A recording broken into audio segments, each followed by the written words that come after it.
আজি আছিল সৰস্বতী পূজা আৰু সেই সৰস্বতী পূজালৈ বুলি মই আমাৰ ঘৰৰে কাখৰ স্কুল এখন প্ৰাইমাৰী স্কুল এখনলৈ প্ৰসাদ লৈ পেলাই গৈছিলোঁ।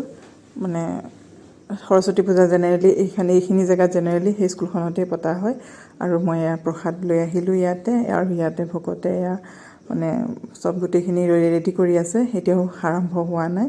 ইয়াতে আচলতে পূজা নকৰে, মানে হোম নুপুৰে, তেওঁ পাঠ পঢ়িব, পুথি পঢ়িব। আৰু এইফালে দেখিলোঁ কণমানি ভণ্টিকেইজনীয়ে ইমান ধুনীয়াকৈ সাজি কাচি আহিছে, একদম ফুল মেকআপত। চাওকচোন, দেখিব ইমান মৰম লাগিছে। আৰু এইফালে বনাই আছে খিচিৰি, আৰু এয়া সিহঁতৰ লগত ময়ো আহিছোঁ। সেনেদৰে সিহঁতে ধুনীয়াকৈ সাজি কাচি আহিছে, মূৰত ফুল লৈ একদম মেকআপ কৰি ধুনীয়াকৈ আহিছে। আজি ইয়ালৈ আহি তাৰমানে আমাৰ আগৰ কথা মনত পৰি গ'ল। আৰু আমি আগতে যে আমি এনেকৈ স্কুল গৈছিলোঁ, সেনেকৈ চাদৰ মেখেলা পিন্ধি সৰস্বতী পূজা আহিলে মাক বহুত দিন আগৰ পৰা কি পিন্ধিম কি নিপিন্ধিম, কি চাদৰ মেখেলা দিব মায়ে পিন্ধিবলৈ, এইবিলাক মানে মাক সুধিছিলোঁ আৰু সেইমতে আমি পিন্ধি পেলাই গৈছিলোঁ।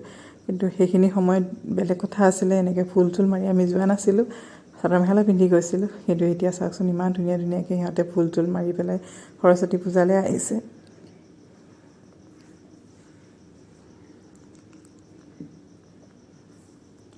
আমাৰ সেই স্কুলৰ দিনৰ কথা মনত পৰি গ'ল আজি। আচলতে মই বহুত দিনৰ মূৰত, মানে বহুত বছৰৰ মূৰত এনেকৈ স্কুলত সৰস্বতী পূজালৈ আহিছোঁ। কাৰণ কিয়, অন্য বছৰত কি হয়, অফিচ থাকে, জেনেৰেলি অফিচৰ ছুটি নাপাওঁ, সেইকাৰণে সৰস্বতী পূজা এটেণ্ড কৰিব নোৱাৰোঁ। আৰু এইবাৰ মই ছুটীত আছিলোঁ, সেইকাৰণে মই সৰস্বতী পূজা এটেণ্ড কৰিব পাৰিলোঁ। আৰু এইফালে এয়া ভকতে সৰস্বতী চালিচা পঢ়ি আছে।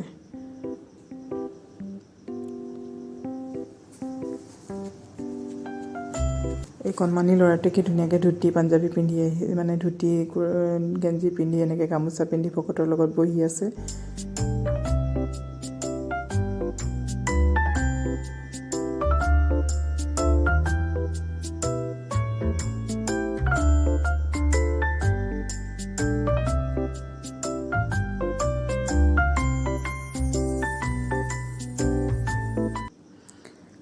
এয়া পাঠ পঢ়া হ'ল, এইফালে পুষ্পাঞ্জলিৰ সময় হৈছে।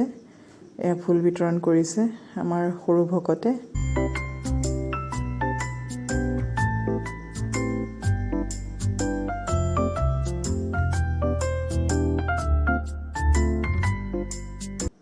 এয়া প্ৰসাদ বিতৰণ হৈছে। প্ৰসাদ বিতৰণ হোৱাৰ পিছত আমি খিচিৰি খায়ো ঘৰলৈ উভতি আহিলোঁ। কিন্তু খিচিৰি বনোৱা বা খিচিৰি খোৱা ভিডিঅ' লোৱা নহ'ল।